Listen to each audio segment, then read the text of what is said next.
Setelah kita melihat catatan kemenangan Israel, termasuk juga persiapan mereka untuk berperang, kemenangan atas 2 kota, serta kemenangan atas 2 aliansi, maka kini saatnya kita beralih pada bahasan terakhir dalam pelajaran ini, yaitu penerapan Kristiani atas catatan penaklukan Israel di masa Yosua ini.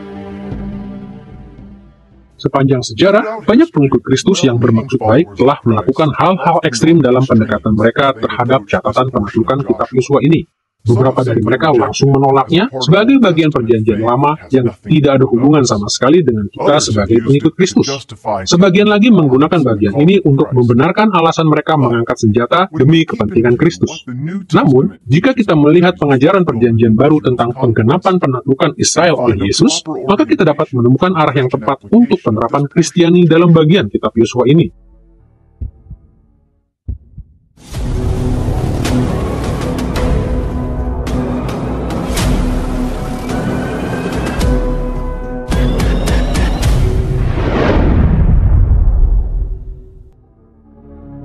Kita akan menelusuri arah penerapan Kristiani ini dengan memulainya dari semua yang kita telah bersama dalam pelajaran sebelumnya. Kristus menggenapi penaklukan Israel dalam inaugurasi kerajaannya. Kristus terus menggenapinya dalam masa kesinambungan kerajaannya. Kemudian dia akan sepenuhnya memenuhi seluruh penggenapan itu dalam penyempurnaan kerajaannya. Mari kita lebih dulu melihat arti bagian ini dalam inaugurasi kerajaan Kristus. Secara keseluruhan, penaklukan Israel di masa Yosua mengungkapkan perkembangan yang signifikan dalam konflik yang terus berlanjut antara Allah dengan setan dan mereka yang melayaninya. Akan tetapi pada saat kedatangan Yesus yang pertama kali, Yesus beserta para rasul dan nabinya di abad pertama berhasil meraih perkembangan yang lebih jauh pada masa inaugurasi kerajaan ini. Kitab-kitab Injil dan kisah para rasul mengajarkan bahwa Yesus beserta seluruh rasulnya secara langsung berhadapan dan mengalahkan setan dan roh-roh jahat. Sebagaimana pernyataan Yesus dalam Lukas pasal 10 ayat 18, ketika para murid kembali dari mengusir setan, "Aku melihat iblis jatuh seperti kilat dari langit." Hal ini lebih dinyatakan lagi dalam perikop-perikop seperti Kolose pasal 2 ayat 15, Ibrani pasal 2 ayat 14-15, serta Efesus pasal 4 ayat 8, mengajarkan bahwa dengan kematian, kebangkitan, dan kenaikan Yesus ke surga, maka setan dan roh-roh jahat telah dikalahkan. Yesus pun bergerak maju lebih jauh dari Yosua dengan membuka jalan bagi para rasulnya untuk terus melanjutkan pertempuran melawan setan, bahkan sampai ke tanah orang bukan Yahudi. Namun berbeda dengan Yosua, kedatangan Yesus yang pertama ini belum menjadi waktu Tuhan Allah untuk mengangkat senjata melawan manusia berdosa. Bahkan dalam Yohanes pasal 18 ayat 11, Yesus menegur Petrus yang melakukan kekerasan fisik.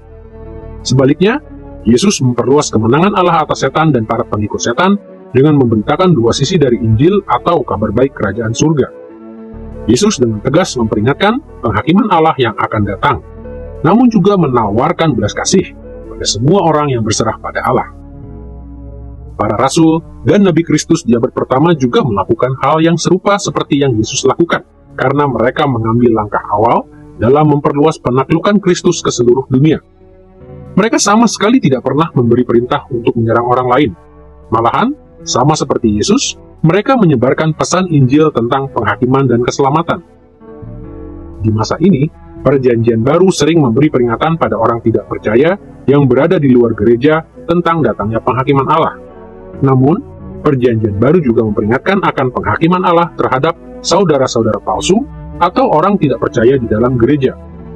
Perikop seperti 1 Korintus pasal 16 ayat 22 dan Galatia pasal 1 ayat 8 mewanti-wanti akan kutuk atau anatema dalam bahasa Yunani terhadap para saudara palsu di gereja. Kutuk ini mengingatkan kita akan penghakiman terhadap seorang Israel bernama Achan yang dikhususkan untuk dimusnahkan. Hubungan ini dikuatkan dengan fakta bahwa di dalam terjemahan Septuaginta dari kitab Yosua dalam bahasa Yunani kuno, kata benda anatema merupakan terjemahan dari kata Ibrani haram dan cherem, yang berarti dikhususkan untuk dimusnahkan. Sekalipun para rasul dan Nabi Kristus menyampaikan peringatan tentang penghakiman Allah pada orang-orang di dalam maupun di luar gereja, mereka juga memanggil orang-orang pada pertobatan supaya mereka dapat terlepas dari murka Tuhan Allah.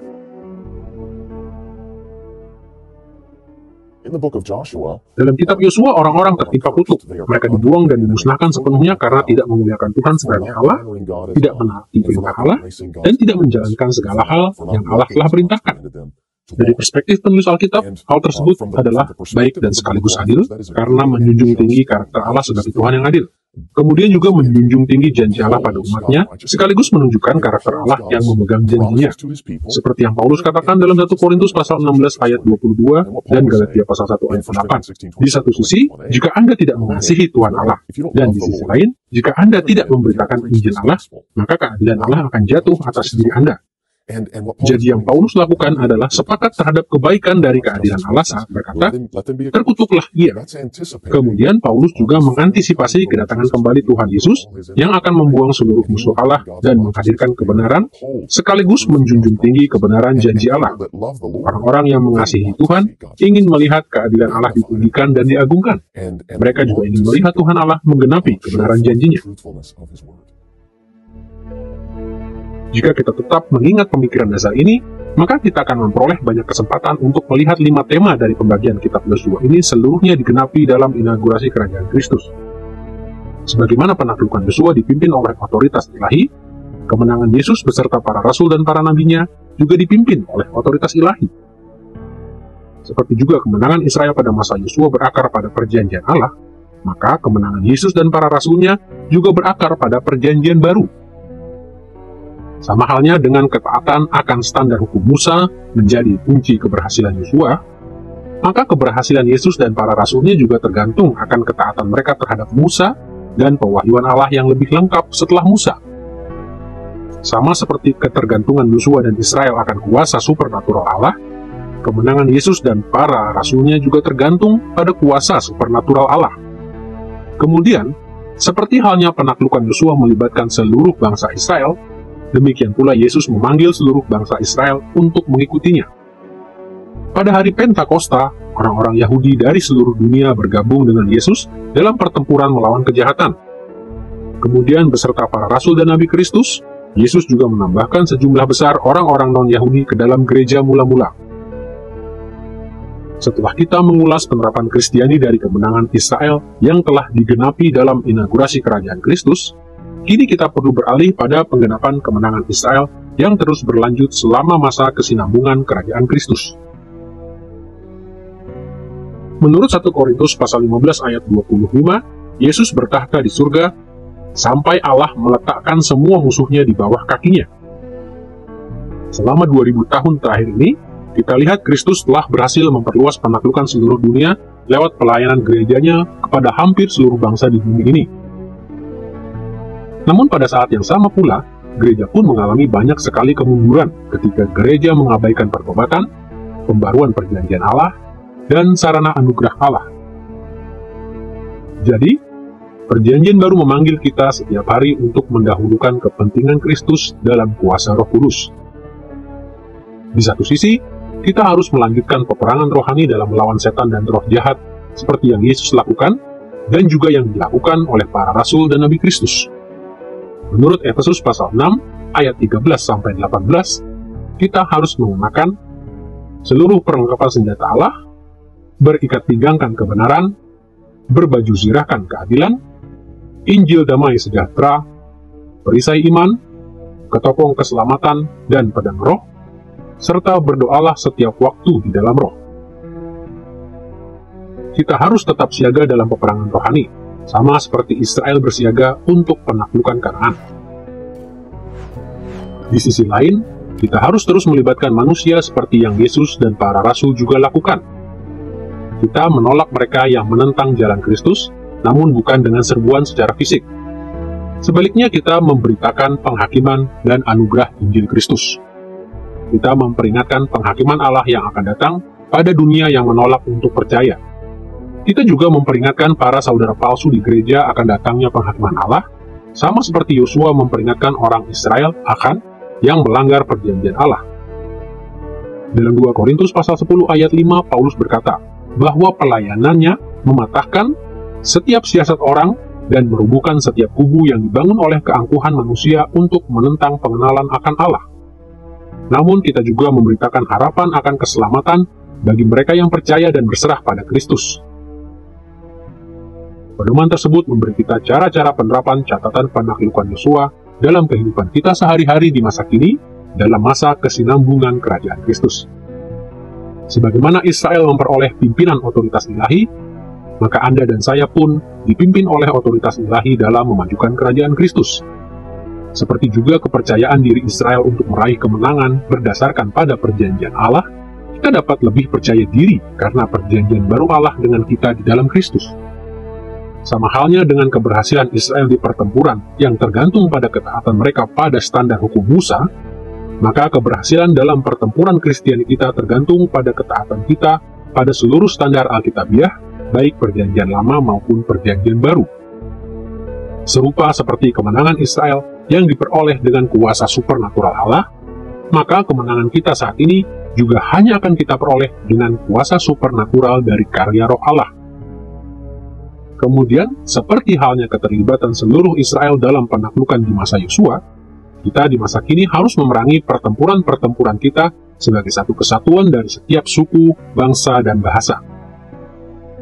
Penerapan dari kemenangan Israel dalam kehidupan Kristiani tidak hanya mengharuskan kita untuk menelaah semua hal yang Kristus telah lakukan dalam inaugurasi kerajaannya, maupun segala hal yang telah Kristus lakukan di masa kesinambungan kerajaan Kristus sekarang.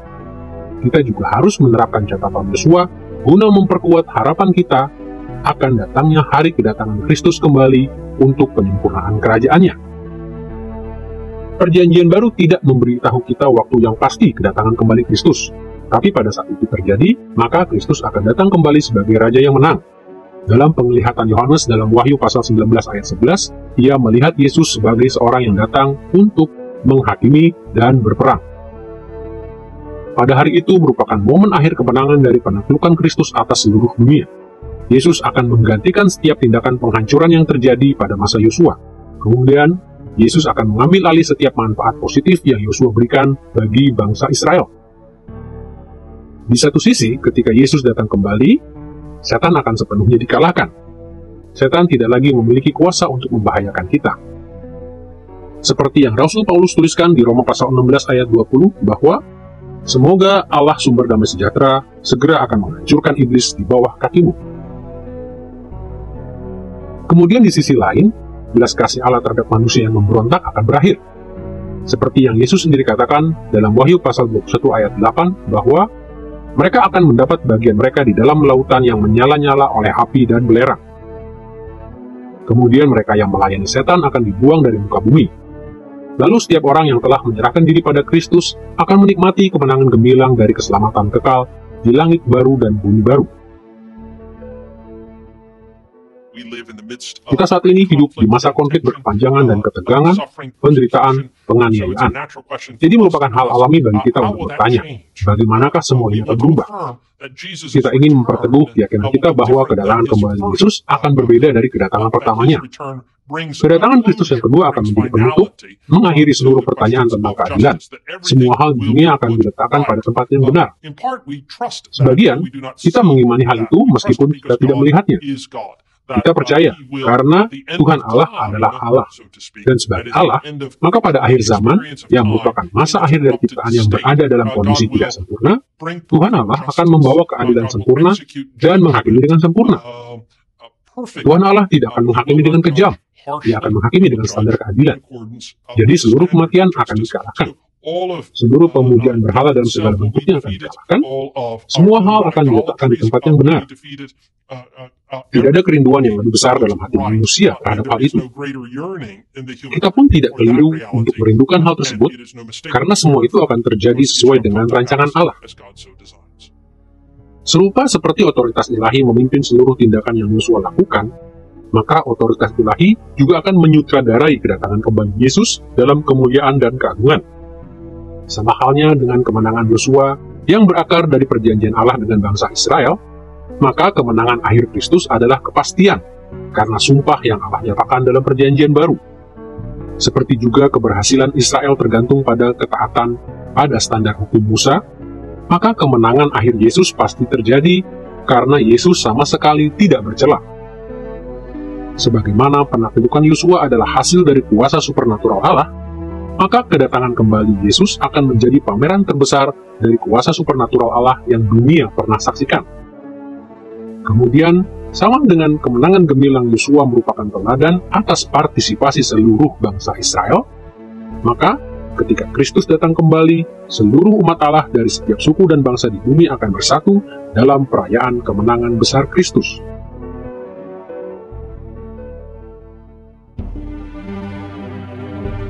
Dalam pelajaran ini, kita telah menjelajahi bagian utama pertama dari kitab Yosua yang berfokus pada kemenangan dan penaklukan gemilang Israel. Kita telah melihat cara penulis kitab Yosua menampilkan persiapan Israel menuju kemenangan, juga caranya membuat perbandingan kontras kemenangan Israel atas Yeriko dan Ai. Kita juga telah melihat gambaran Israel dalam kemenangan yang lebih luas melawan dua aliansi kuat di bagian utara dan bagian selatan dari tanah perjanjian. Kita telah mengulas beberapa cara agar kita dapat memahami penerapan Kristiani dari bagian utama pertama kitab Yosua ini. Kitab Yosua memberi perspektif yang sangat penting bagi para pembaca aslinya saat mereka menghadapi ancaman peperangan di zaman mereka dengan mengingatkan mereka akan peristiwa-peristiwa yang terjadi saat kemenangan gemilang Israel atas tanah perjanjian. Catatan ini juga menjadi panduan bagi kita untuk terlibat dalam penggenapan agung dari pencapaian Israel di masa Yosua. Catatan ini memanggil kita untuk percaya penuh pada segala yang telah Kristus raih. Catatan ini juga memanggil kita untuk terus mengikutinya dalam pertempuran yang kita hadapi setiap hari. Kemudian, catatan ini juga memberi kita jaminan bahwa kendati pun banyak sekali tantangan yang kita hadapi saat ini, tapi Kristus akan datang kembali dan menyempurnakan kemenangan gemilangnya atas kejahatan dan pengaruh kejahatan atas ciptaan.